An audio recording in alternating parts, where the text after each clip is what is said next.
നമസ്കാരം, പ്രവാസി മലയാളിയിലേക്ക് സ്വാഗതം. കൊറോണ വ്യാപനത്തിന് പിന്നാലെ വിമാന ടിക്കറ്റുകൾ കുത്തനെ ഉയർന്നു. ഒരിടവേളയ്ക്ക് ശേഷം കുത്തനെ ഇടിഞ്ഞുവെങ്കിലും ഇപ്പോഴും പല ഗൾഫ് രാഷ്ട്രങ്ങളിലും ഉയർന്ന നിരക്കാണ് ഈടാക്കി വരുന്നത്. പ്രത്യേകിച്ച് ബഹ്റൈനിൽ നിന്നും അത്തരത്തിലൊരു വാർത്തയാണ് പുറത്തുവരുന്നത്. വിമാന ടിക്കറ്റ് നിരക്കിന്റെ കാര്യത്തിൽ ബഹ്റൈൻ പ്രവാസികളോട് എയർ ഇന്ത്യ എക്സ്പ്രസിന്റെ വിവേചനം തുടരുകയാണ്. മറ്റ് ഗൾഫ് രാജ്യങ്ങളിലേക്കും ഈടാക്കുന്നതിലും വളരെ ഉയർന്ന നിരക്കാണ് ബഹ്റൈനിലേക്ക് ഈടാക്കി വരുന്നത്. എയർ ഇന്ത്യ എക്സ്പ്രസിന്റെ നിലപാടിനെതിരെ അധികൃതർക്ക് പരാതി നൽകാനുള്ള ഒരുക്കത്തിലാണ് പ്രവാസികൾ.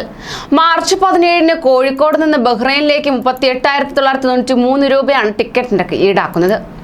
ഇതിനടുത്ത ദിവസങ്ങളിൽ മറ്റ് ഗൾഫ് രാജ്യങ്ങളിലേക്ക് ഇതിനേക്കാൾ വളരെ കുറഞ്ഞ നിരക്കാണ് ഈടാക്കി വരുന്നത്. അബുദാബിയിലേക്ക് 930 രൂപ, ദോഹയിലേക്ക് 10,087 രൂപ, ദുബായിലേക്ക് 8,355 രൂപ, മസ്കറ്റിലേക്ക് 17,286 രൂപ, ഷാർജയിലേക്ക് 8,093 രൂപ എന്നിങ്ങനെയാണ് നിരക്ക് ഈടാക്കി വരുന്നത്. ചില ദിവസങ്ങളിൽ നിരക്കിൽ ചെറിയ മാറ്റമാണ് രേഖപ്പെടുത്തിയിട്ടുള്ളത്. ഇന്ത്യയും ബഹ്റൈനും തമ്മിൽ ഒപ്പുവെച്ച എയർബിൾ ധാരണ പ്രകാരമാണ് ഇപ്പോൾ വിമാന സർവീസ് നടത്തിവരുന്നത്. എയർ ഇന്ത്യ എക്സ്പ്രസിന് മാർച്ച് 24 വരെയുള്ള ഷെഡ്യൂളാണ് നിലവിലുള്ളത്. എമിറേറ്റ്സ്, എയർ അറേബ്യ എന്നിവ കുറഞ്ഞ നിരക്കിൽ ബഹ്റൈനിലേക്ക് കണക്ഷൻ സർവീസ് നടത്തിവരികയാണ്. എന്നാൽ ഇന്ത്യയുടെ ദേശീയ വിമാന കമ്പനി അല്പം പോലും ദാക്ഷിണ്യം കാണിക്കുന്നില്ലെന്നാണ് പ്രവാസികളിൽ നിന്നും പരാതി ഉയർന്നത്.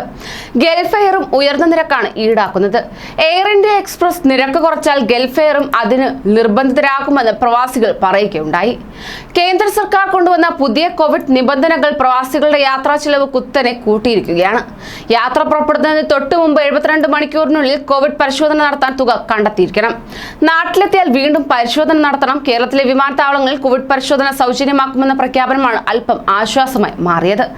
അവധിക്ക് നാട്ടിൽ പോയി തിരികെ വരുന്നവർക്ക് എയർ ഇന്ത്യ എക്സ്പ്രസിന്റെ അമിത നിരക്ക് മറ്റൊരു ഭാരമായി മാറിയിരിക്കുകയാണ്. ബഹ്റൈനിലേക്കുള്ള നിരക്ക് കുറയ്ക്കാൻ ഇന്ത്യൻ എംബസി ഇടപെടണമെന്ന് പ്രവാസികൾ ആവശ്യപ്പെടുകയും ചെയ്തു.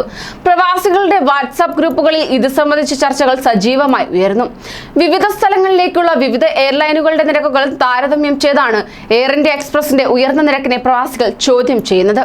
അതോടൊപ്പം തന്നെ എയർ ബബിൾ കരാർ പ്രകാരം കൊണ്ടുവരാവുന്ന യാത്രക്കാരുടെ എണ്ണത്തിൽ നിയന്ത്രണമുള്ളതാണ് നിരക്ക് കൂടാൻ കാരണമെന്നാണ് എയർ ഇന്ത്യ എക്സ്പ്രസ് അധികൃതർ വ്യക്തമാക്കുന്നത്.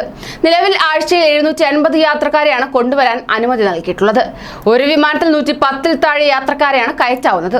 കൂടുതൽ യാത്രക്കാരെ കൊണ്ടുവരാൻ അനുമതി ലഭിക്കുമ്പോൾ നിരക്ക് കുറയുമെന്ന് അധികൃതർ വ്യക്തമാക്കുകയും ചെയ്തു.